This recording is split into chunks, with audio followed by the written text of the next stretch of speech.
At any given moment, especially mornings when you walk into Politics and Prose Coffee House, you find men and women hunched over laptops. Some are checking email, some are doing God only knows what, some are writing for newspapers and magazines, and some are writing books. Jennifer Miller has been one of those habitués intently working among those tables. What a joy it was to discover that what she was creating was the captivating, moving, and hugely entertaining novel, The Year of the Gadfly. In it, she presents us the irrepressible heroine, Iris DuPont, a budding high school journalist navigating the social and emotional intricacies of life in a new town and new school. From the outset, her journalistic instincts and her friend and mentor, the ghost of Edward R. Murrow, suggested there are depths to be plumbed beneath the seemingly serene surface of the exclusive Mariana Academy. While Year of the Gadfly is smart, quirky, and often very funny, there are serious issues working through the story as well. It's the balance of light and dark, humor and pathos, that ultimately makes the book such a worthwhile and memorable reading experience. Thanks for coming, and help me welcome Jennifer Miller.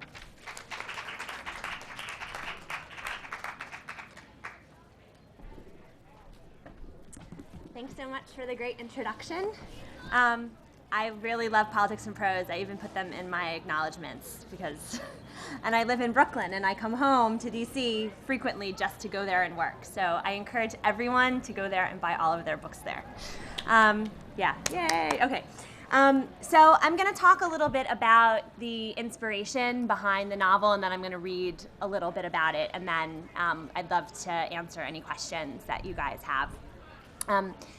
So I was driving home from high school one day. I was 18, senior year, and I'm driving home from high school. I grew up in Chevy Chase, so on Western Avenue, and I was coming down Military Road toward Nevada, if anyone knows that particular intersection.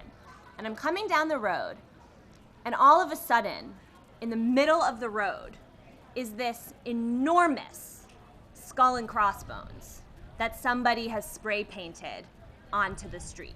Like huge, like it covered the entire width of the lane that I was in. And this vandalism, this skull and crossbones, almost, it seemed to like rise up at me, almost as though it were coming out of the pavement. And I freaked out because it came up on me so suddenly. And I swerved, and there was nobody else there, so I didn't hit anything or crash, and I pulled over onto the side of the road. And when you have a shock like that, you kind of freak out a little bit. And I don't know who had spray painted this skull and crossbones on the road, but I knew why it was there. And the reason that it was there was because the year before, my high school boyfriend had been killed in a car accident at that intersection. A truck had been coming down the road that I had been driving on, and its brakes had lost control, and there had been an accident. And so clearly someone was trying to send a message, perhaps about the dangerousness of that particular intersection, what had happened there. What had actually happened was that this truck, it turned out, the company knew that the brakes were faulty.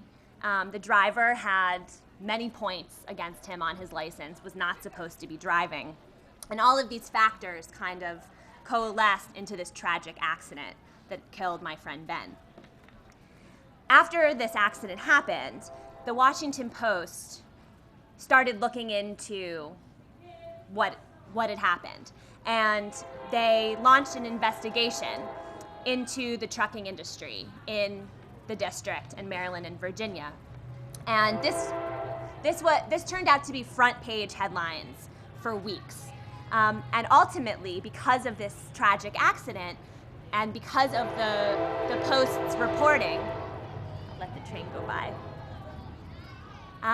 Because of the Post's reporting, their investigation led to major change in the trucking industry. It led to oversight, to a database that would make sure that, all the drivers and all of the companies, that the regulations were set and known to everyone. So of course, I'm 17 years old and I'm watching I'm watching all of this happen. I'm watching this investigation that, I'm grieving over the death of my boyfriend. But I'm seeing the power of journalism in a very real way to affect substantive change that actually has an impact on my life. At the same time, I'm seeing aspects of reporting that don't work in such a positive way. And there was one moment amidst all of this reporting about the accident and the trucking industry that a photograph of Ben, my boyfriend, ran in the paper. Only it wasn't my boyfriend. It was my friend Matt. The Post had gotten the wrong photograph, and they had printed it in the newspaper. And of course, so you have this really weird balance, right? On the one hand, I'm watching investigative journalism do this amazing thing where it's having this really positive, important impact on my life. And then on the other hand, I see the mistakes that can be made when journalists are far from careful in terms of the work that they do. And these elements combine together when I sat down to start writing The Year of the Gadfly, which stars a young journalist named Iris DuPont, who, she's only 14, but her goal in life is to win the Pulitzer Prize, to have a front page article in the New York Times. She has no friends. She's recently suffered a tragedy in her hometown, and her parents move her to a remote, secluded prep school in northwestern Massachusetts. And her only friend is a figment of her imagination, the ghost of Edward R. Murrow. And kind of with Murrow as her guide, Iris begins to investigate a secret society at her prep school that is exposing all of these iniquities among the teachers and students, including a new teacher at the school, who we learn, as the book progresses, actually attended the school as a boy, claimed that he would never return, and somehow has been brought back to his hometown. And Iris is kind of delving into his past, delving into the past of the school, trying to figure out how the mysteries come together. And as she embarks on this journey, it brings up these similar themes that I was kind of grappling with when I was a teenager in terms of the power of investigative journalism, both to expose the truth and to provide, or to really be an important basis of our democracy. But on the other hand, journalism, when taken in not a responsible way, can have really devastating consequences. And that's what Iris learns as she navigates her year in this school. So I'm just going to read a little bit from the book so you can get a taste of the various narrative voices, and then I would love to take questions. Okay, so I'll start from the beginning. This is page 1. This is Iris DuPont, August 2012. The days were already growing shorter, prodding us towards summer's end when my mother and I left Boston for the sequestered town of Nye. She hummed to the radio, and I sat strapped into the passenger seat, like a convict being shuttled between prisons. In the last 6 months, my Beacon Hill neighborhood had shrunk to the size of a single room, Dr. Patrick's office, with its greasy magazines and hieroglyphic water stains. The vast landscape that opened before us now wasn't any more comforting. The mountainous peaks resembled teeth. The road stretched before them like a black tongue, and here we were in our small vehicle, speeding toward that awful mouth. From the maps and photographs I had uncovered at the Boston Public Library, I knew that Nye would be a nest of gloomy woods sunk into one of these mountains. The mountain had no name, which troubled me.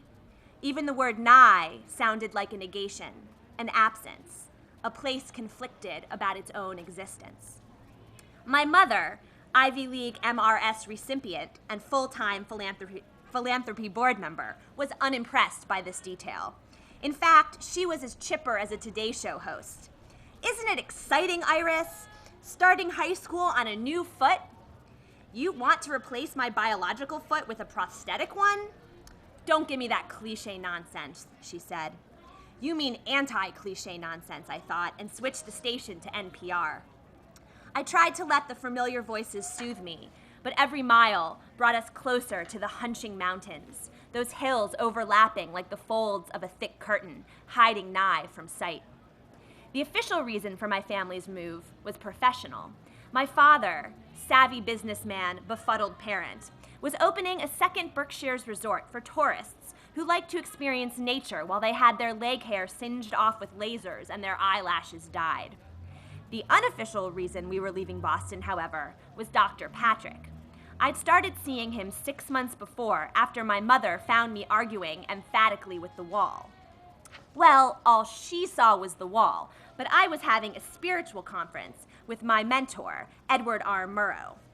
And yes, I knew he'd been dead for 47 years, but why should a person limit her interlocutors to the living? And because there was no what to do when your daughter talks to dead journalists chapter in the myriad self-help books my mom had been reading, she shipped me straight off to the good doctor. After rooting around inside my head for a while, Dr. Patrick decided I was in the, quote, gray area for developing depression and anxiety, unquote. Gray area was a cliche, I complained to Murrow. If Patrick was going to worry his patients with ominous diagnoses, he could at least do so with less tired nouns and verbs. Of course, the announcement of my encroaching mental collapse sent my parents into nuclear winter mode. It wasn't healthy, they fretted, for a 14-year-old girl to spend her time writing rough drafts of her Pulitzer Prize acceptance speech, or to show a greater interest in nationally renowned media personalities than in boys, or to make imaginary friends instead of real ones. I'd had a very difficult year, hardly breaking news to this reporter, and I needed a chance to heal. So off we went to my very own Magic Mountain. Okay, and I'm going to read one more short section. So there are 3 narrators in this book. There's Iris, and then there's Iris's teacher, Jonah, the one who I was telling you returned to teach biology at his old school after refusing never to come back there. So this scene takes place a little bit later. It's from Jonah's perspective, and when Jonah was a student, he was trouble in the school. He was frequently ejected from class. He was suspected of all kinds of wrongdoing. And now he's back. He has a PhD in microbiology, and the headmaster of the school is trying to make this elite institution even more elite. So he's brought Jonah on to teach high school science. And it's kind of a bummer for Jonah because he has his PhD and now he's teaching high school biology. All right. I turned onto school property, and I realized I'd inadvertently pulled into the student carpool line instead of the faculty entrance. 12 years of the same daily routine were hard to shake. Inside the building, I ran into Headmaster Pasternak, conducting a tour for parental hopefuls. Most of the fathers were slicked and shined, their suits impeccably tailored, their bodies smelling of expensive aftershave. Despite the weather, the mothers wore high heels. The group walked down the hall with the detached confidence of CEOs. They paid no attention to the students, who in their haste to make the bell, did look a little bit like underlings, sent to make Xeroxes and fetch coffee. Only one couple, clearly the outsiders of the group, seemed genuinely intrigued by the commotion of students changing classes. The wife wore a hemp tunic shirt and a gray braid down her back. Her husband had a dearth of hair on his head and a great deal of it over his lip. They whispered back and forth like kids on a field trip, the ones who lag behind and make trouble. They reminded me of my own parents. As I approached, I heard Headmaster Pasternak intone, "The community code is the foundation of this school, Mrs. Simpson, and our students." But then Pasternak saw me and threw his hands up with joy. "Mr. Kaplan, good morning." He beamed as if I've just sold him a winning lottery ticket. "Mr. Kaplan teaches freshman biology and sophomore chemistry," Pasternak told the parents. He's an alum of the school, and quite distinguished. BA from Stanford, PhD from UCLA, and quite a few publications at the young age of 28. We call him Mr. Kaplan at his own insistence, by the way. Pasternak shook his head like he couldn't believe a PhD would voluntarily choose not to flaunt his title. Whether he really believed this, or whether it was for the parents' benefit, I couldn't tell. Mr. Kaplan is here as part of the college-based education initiative I was describing. Excuse me, Mr. Kaplan. A man in a pinstripe suit raised his hand, like he was signaling for the check. I'd like to know what you think about the school's science facilities. I mean, are they up to date, technologically speaking? Mr. Hughes, Pasternak butted in, our laboratories are brand new. We've taken great pains to provide the most up-to-date equipment. But Mr. Kaplan, what's your take? I can't imagine that students at an elite school in the 21st century are still playing around with Bunsen burners. What about new computer technology or scientific digital systems or, well, you know the lingo better than I do. All eyes turned, including Pasternak's. I knew what he wanted me to say. To be honest, I replied, I believe critical thinking is ultimately more important than fancy technology. And then I was waxing eloquent about the simple beauty of the high school science labs, the blacktop lab tables, the map of elements that always hung over the chalkboard and would snap up with a satisfying thwap, no matter how aged and battered it was. These were rooms full of wonder and the excitement of mixing chemicals together without ever knowing exactly what would happen. These were rooms that sparkled in my mind's eye like an untarnished petri dish. Don't you remember how much fun science class was? I asked. Pasternak's eyes narrowed. I'd given the wrong answer. But I was the expert, so there was nothing he could do about it. He pressed forward on his sycophantism. Mariana is at the forefront of technological advancement. This fall, we'll introduce AccuView, a grade catalog system through which parents can observe students' academic progress via an online password-protected site. I imagine this dad perusing AccuView over his morning coffee. Looks like Bobby was down from a 3.6 to a 3.45 GPA this week. And Mom flipping the French toast. Oh, honey, education is a long-term investment. You can't expect immediate dividends. Pasternak ushered the parents down the hall, pausing to take hold of my arm. Can you stop by my office sometime this week, Jonah? At your convenience, of course. Before I could respond, he was hurrying after the man in the pinstripes, attempting further damage control. The hippie parents followed the group toward the stairwell, but before they entered, the mother turned. Her eyes met mine with a sorrowful expression, though I couldn't tell whether the look was for me or for her soon-to-be matriculating children. I headed off in the opposite direction. There were a million things Pasternak might want to discuss: new textbooks, my role as academic league advisor, the rising price of wheat. But at that moment, when he'd gripped my arm with his bony fingers, I felt the unmistakable muscle memory of my past. I was still a naughty student, in trouble. Thank you.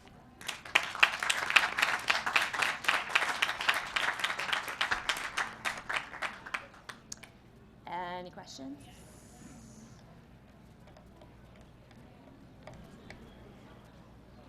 Dad. There's a lot of science in this book, having read it a couple times. Can you, and I actually have never talked to you about this, but how did you prepare yourself for the science? Because there's a lot of it, and it's well beyond my grasp, but I'm just curious. Right, that's a good question. So there's an extended metaphor that works throughout the entire book. So Jonah, whose perspective I just read from, he's this microbiologist, and his specialty is extremophiles. Extremophiles are microorganisms that live in extreme environments. So under, in thermal vents in the bottom of the ocean, or in like the Great Salt Lake, for example, there are these living creatures that will survive and thrive in conditions that would kill human beings. And for Jonah, this is kind of an extended metaphor for adolescence, that being in high school, especially at such an elite, high-pressure environment, is, in a way, like being an extremophile. And it's kind of this double edge, because on the one hand, it's this extremity is what allows these kids to be different, to be unique, but on the other hand, it kind of threatens their emotional and physical well-being. But to answer my dad's question, I did a lot of reading on extremophiles. I had never studied science. I didn't take a science class my entire time in college. But there are actually a lot of really fascinating books, for lay people, and even just reading through Discover and Scientific American and just doing a lot of research online, these microorganisms actually have practical application in our everyday lives. They're used in many of the products that we use every day. So there's a lot of information about them. But it was a lot of research, a lot of note taking that kind of, most of it didn't make it into the book, but I felt like I had to have a working understanding of this form of science in order to get inside Jonah's head.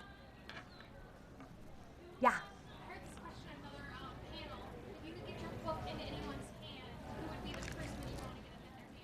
Oh my goodness.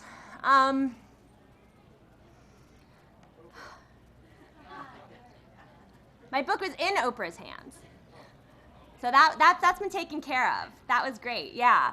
Man, I don't even know how to answer that question. It's really hard for me to answer that question, like knowing kind of how the whole publicity process for this works, which is that it's in the hands of everyone already. It's just a question of, whether they read it, and so maybe the question is, who could I force to sit down and read this novel? So I would definitely say, somebody at NPR, anyone at NPR, because I love them also. So yeah. Yes. Oh, that's a really great question. Well, I was lucky to go to a high school where writing was really encouraged, and in every class that I took in high school, writing was really the emphasis. So I had a number of teachers growing up who really pushed me and were extremely demanding in that respect. So that would definitely be one thing. I would also say, appropriately, since we are in the Fitzgerald tent, Fitzgerald is one of my all-time favorites. And I would say that The Great Gatsby, among all other books, has really had a profound impact on my writing and the kind of writing that I aspire to do. Any other questions? Yeah. Oh, geez. The question is, I don't like this question. The question is, if I could have given the Pulitzer for fiction to anyone last year, who would I have given it to? Which is a really hard question to answer, in large part because I don't really know what came out last year as opposed to the other years. I'm trying to think what I've read recently that I have just fallen in love with. Yeah. I have not read The Marriage Plot. Yes, they are. Yeah. So, I love Jeffrey Eugenides' first book, Middlesex. Amazing. I did not read The Marriage Plot, and the reason why actually is because having nothing to do with Eugenides' writing or anything like that, but a lot of that book has to do with the intricacies of literary theory, which is huge at Brown, and I purposely stayed as far away from that when I was studying there as I possibly could, just because it's kind of a realm that's way too huge and complicated for me. I like to focus more on character development and the plot, and not so much stuff on a much higher intellectual plane. Yeah. Can you talk a little bit about finding Iris's voice, and if you've tried any other points of view besides first person? So for Iris, it was always first person. Also for Jonah, it was always first person. There's a third narrator in the book, Lily, who I've written in the third person. And it's interesting, for Iris and Jonah, their voices really just stood out for me. I didn't have to think very much about what they would sound like, or about the particular language that they would use. Lily was a little bit more opaque to me, and I had to kind of dig deeper. And she's kind of struggling to find her identity, among all of the characters, so it kind of made sense to put her in the third person. Also, her narrative is in the past, so putting her in the third person helped to create a little more narrative distance between Iris and Jonah, who are in the present, and then Lily, whose narrative is 10 years earlier. Yeah. Yeah, Mom.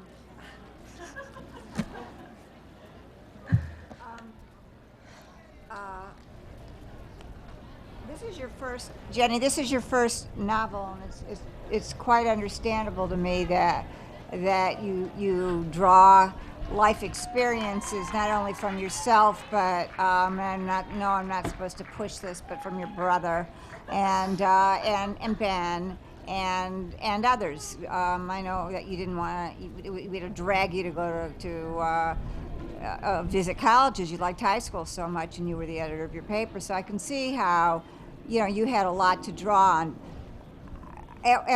Do you think you need to have that much to draw on for your future? I mean, do you need to have that much first-hand personal experience to draw on to create your next fictional works? I know you have one that's almost complete, and I know that there's some stuff in your own life that you drew on, but I mean, how many books do you have to write before you can really make it up? Or do you always have to draw on yourself or others that you know? I mean, that's a really interesting question. I think that it really depends what kind of writer you are. And there's different levels of draw. I mean, I think all writers draw from their experience. It's impossible to write anything that in some way doesn't come from personal experience. My next book that I'm working on, which is about the daughter of a Vietnam vet who goes on a cross-country motorcycle trip with her father after her fiance comes back from Iraq with PTSD, right? That was based on reporting that I did for the New York Times. I have not lived as any of these characters, even though I've reported on them and spent time with them. I have no firsthand experience in terms of how they think, and they come from environments. I mean, every single character in this new book that I'm working on comes from a background that is utterly, utterly different from my own. But I don't think I would feel comfortable trying to get inside their heads had I not actually spent time with them and talk to people who had been through some kind of experience like that. I'm sure there are a lot of writers who are just based on the reading that they've done and just the facility of their imagination are able to come up with these worlds without having, entered them in any way. But for me, I find that my reporting really is central to my writing, and I think it's always going to be that way. Yeah.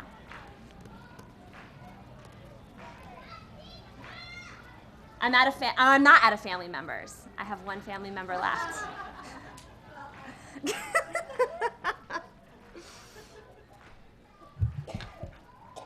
When you're writing your books, and you do research for as long as you do, how much do you stick to your original ideas, and as you're writing, how much do you change as you go along? Major changes. I started this book in 2005, so it was a long time in the making, and I think I wrote 4 or 5 new drafts of it as I was going along. Every criticism that I get, I take it as an opportunity to make something better. I mean, every constructive criticism that I get, which is what's great about working with an agent or an editor who are really, really hands-on, that they're really smart about what they're reading and they're trying to help you realize your vision, which means that sometimes they can see a little bit farther than I can, simply because I've looked at a page of text so many times and I need a little push. I need someone to kind of open up, to look through the words, to kind of see more possibilities. So yeah, and I find that especially true with fiction. When I'm writing nonfiction journalism, there's still editing, but it's much less intensive, I think, than writing a novel. But that's because you have to come up with everything on your own, which is much more challenging for me. Yeah. The working title is Friendly Fire. but that will probably change. The initial title for the Year of the Gadfly was Extremophile, based on the Extremophiles.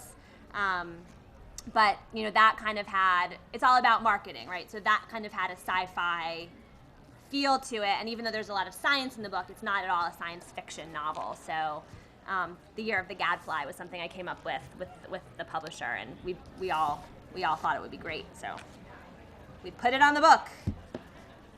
Yeah. All right. Yay.